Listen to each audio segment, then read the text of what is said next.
วันแรกคือตบถึงเนาะโอ้โหวานมากเลยเลยครับบางอย่างแต่ว่าเหยียบอยู่เดี๋ยวผมตรงเบิ่งในกล่องบ่ถือกว่าไปเดี๋ยวไปเบิ่งค้อนใหม่พี่น้องค้อนนี้จังไดวะ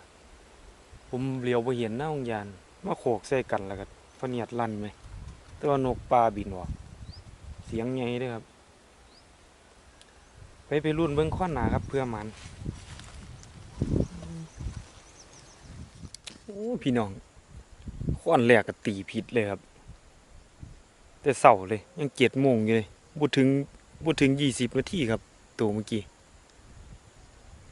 นี่ครับผมใส่ไว้ค้อนข้างบนต้นไม้นิดหน่อยบินเข้ามาเหยียบ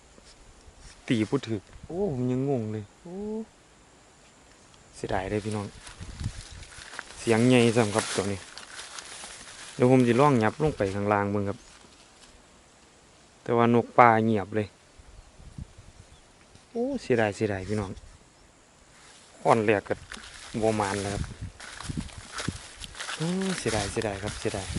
นกเสียงใหญ่ครับเดี๋ยวผมจะล่องยับลงไปทั้งไต่ครับพามีนกห่วมเดี๋ยวรอมึงค้อน2ครับจีเป่งเลยโอ้เสียดายพี่น้องเสียดายแห้งเดี๋ยวรอรุ่นเบิ้งอีกครับ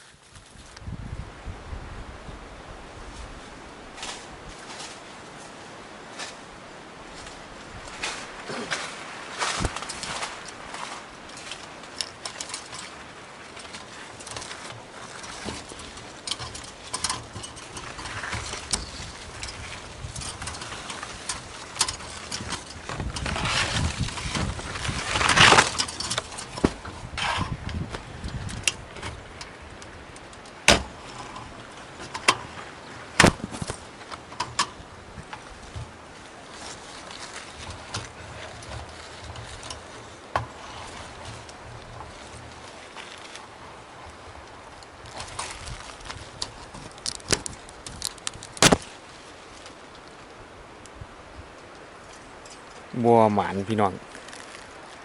บัวย่อมเหยียบเลยตรงใส่มันอยู่เทิงขวัญพี่น้องบัวย่อมเหยียบเบิ้งมันขี่ใส่ขวัญมึงครับโอ้ยามขนาดเลยมึงดูขี่นกเขาโอ้พี่น้อง ค้อนแรกก็ตีพิษค้อนสองก็บ่ยอมเหยียบครับเหนียวแห้งแต่ว่ามันเป็นเสียงหน่อยครับนกตัวนี้แต่พี่น้องมันสวยเลยครับมันก็5 โมงกี่เที่ยงแล้วจังใดก็พอกันคลิปหน้าแล้วครับคลิปนี้คือสิบ่มานครับเจ้าร่วมทำดีอยู่ครับแต่ว่าพะเนียดเตียวบ่ถึก